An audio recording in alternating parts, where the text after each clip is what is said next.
And we always welcome back the great senator from the Sunshine State, the state of Florida. Senator Marco Rubio is with us. Senator, how are you? I'm doing well. How are you, Sean? We don't need new taxes. We need new taxpayers. Does that sound familiar?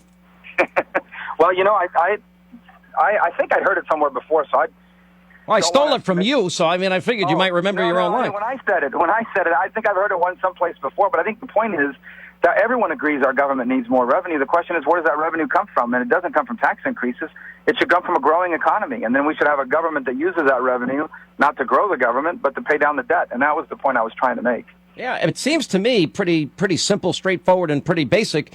What do you think? Where are you right now? Because, look, I like the idea of cutting now significantly and without raising any taxes. And if it means that President Obama has to go to the country and say we've run out of money, then I think the world needs to know we've gotten serious once and for all about our debt. What do you think the strategy must be for the short term and the long term? Well, to really deal with this is going to have to be comprehensive and all-encompassing. I think there's got to be some short-term reductions in spending. There's got to be systemic reductions in the way we spend money, and that's why I think, how are we going to save Medicare? How are we going to save Social Security? That's got to be on the table as well. And then you've got to have a conversation about how to grow your economy, because while in Washington the number one issue is the debt, and rightfully so, all across America, the number one issue is the lack of jobs, which, by the way, is directly linked to this debt.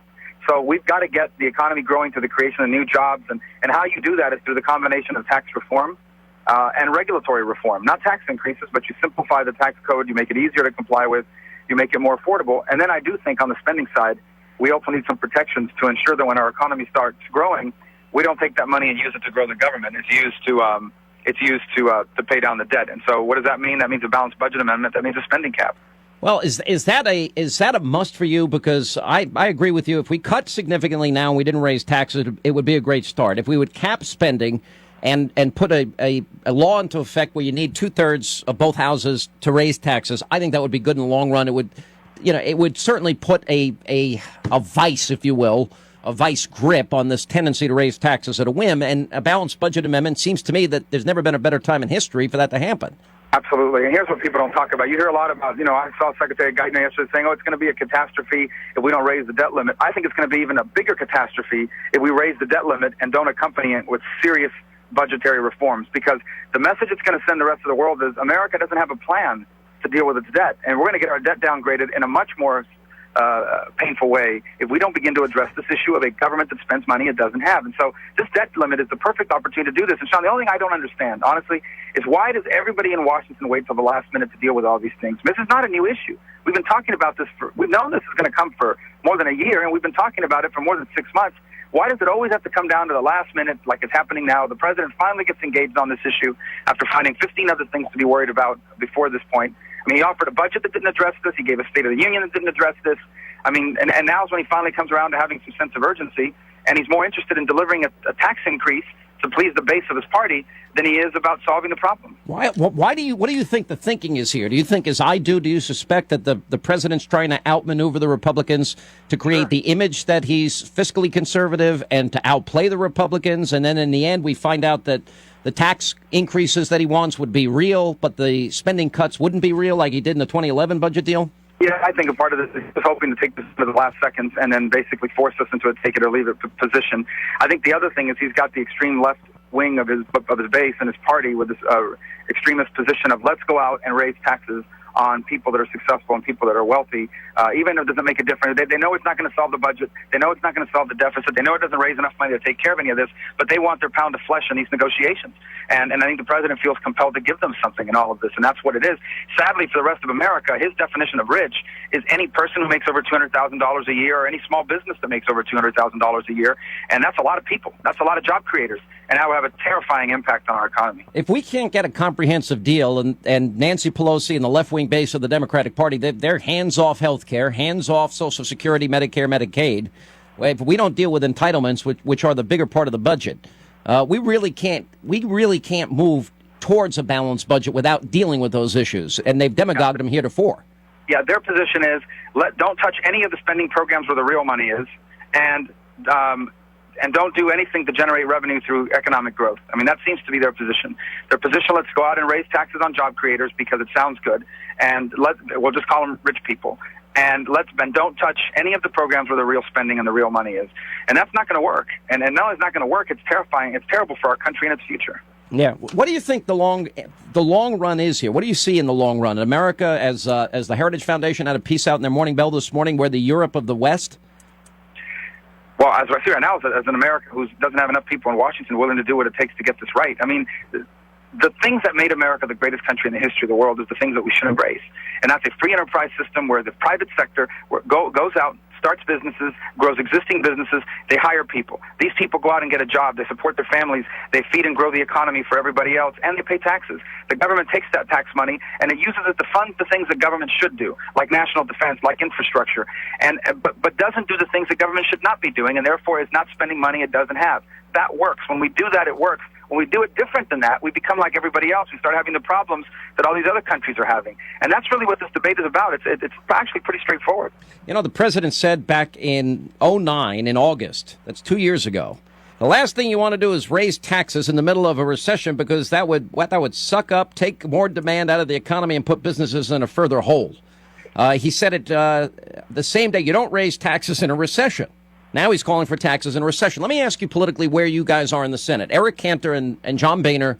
Cantor said, we did not come here to raise taxes. And I would say that's the number one reason that 2010 became a historic election. And John Boehner walked away because the president insisted on tax increases. Where is the Senate?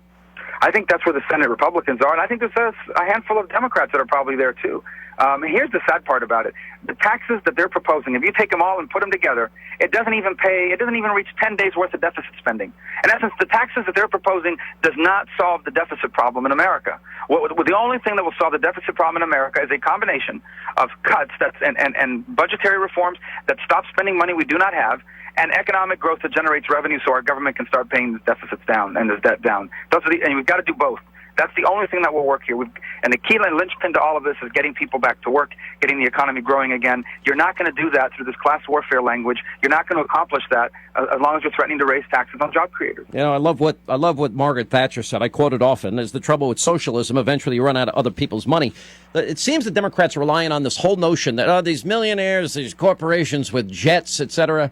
And I'm thinking, all right, well, if I build jets, or if I build the avionics, if I built the navigation systems, if I was a pilot or a flight attendant or had any part in the construction repair of a jet, I'd be pretty happy that rich people bought them. When we had a yacht tax, it turned into a disaster because the people that were hurt were the people that actually built the yachts that were out of work. So, you know that the tax exemption that the plane makers, our manufacturers, are using that now the Democrats all of a sudden have demonized was part of the stimulus package. Yep. So obviously they didn't think it was a bad idea last February. It's a good only point. Now that they're looking for things to use as a tool of class warfare. It's very third worldish, and it's not the kind of stuff that we should be talking about. It's a serious budgetary debate where the solution is right in front of our eyes. It's not that complicated. Grow your economy, reduce your spending. You have to do both of those things, and if you do it, things will start turning around. Do you have any contact at all with the president? Have you ever? No, you don't. Well, have I had contact with him? You have. I know you have, but you haven't had contact on this. On these issues? No, he's not calling me for input. That's why I go on these programs. Well, well, I think you'd rather talk to me anyway. But he says, the president, we need to get a debt deal done in 10 days. Geithner's trying to scare the living daylights out of everybody. They keep saying the full faith and credit of the U.S. government's at stake. What's your answer? It is. It is at stake. And the reason why it's being endangered is because our government spends money it doesn't have. Listen, when you have a political leadership, when you have a president that gives a State of the Union speech and doesn't offer any concrete ideas about how to deal with the debt, of course your full faith and credit is endangered. When you have a president that offers up a budget that increases the debt, of course the full faith and credit is in danger. When you have a president that's offering up to raise taxes on job creators, thereby destroying any chance we have of growing our economy and adding jobs, of course our full faith and credit is in danger. Their policies are the ones that are endangering it. Let me ask you a final question. It's a two-part question. What is your prediction on what's going to happen in the next 10 days? And what is the line in the sand for you to support any increase in the debt ceiling? Well, the line in the sand for me is it has to solve the problem. I'm not interested in some cosmetic thing that delays the inevitable. I want this to be a solution to a problem. I didn't run for office, campaigned for 2 years against some pretty significant odds to go up to Washington and become like what I ran against. So that's the line in the sand for me. As far as I'm concerned, it has to be comprehensive and real, and it has to solve the problem. What I hope will happen is that people will sit down and say, okay, here's a handful of things I think we can do. Let's get these guys a vote on the balanced budget amendment. Let's put in a spending cap. Let's do some real discretionary spending reductions starting this year. Let's do some tax reform. Simplify the tax code, make it easier to comply with.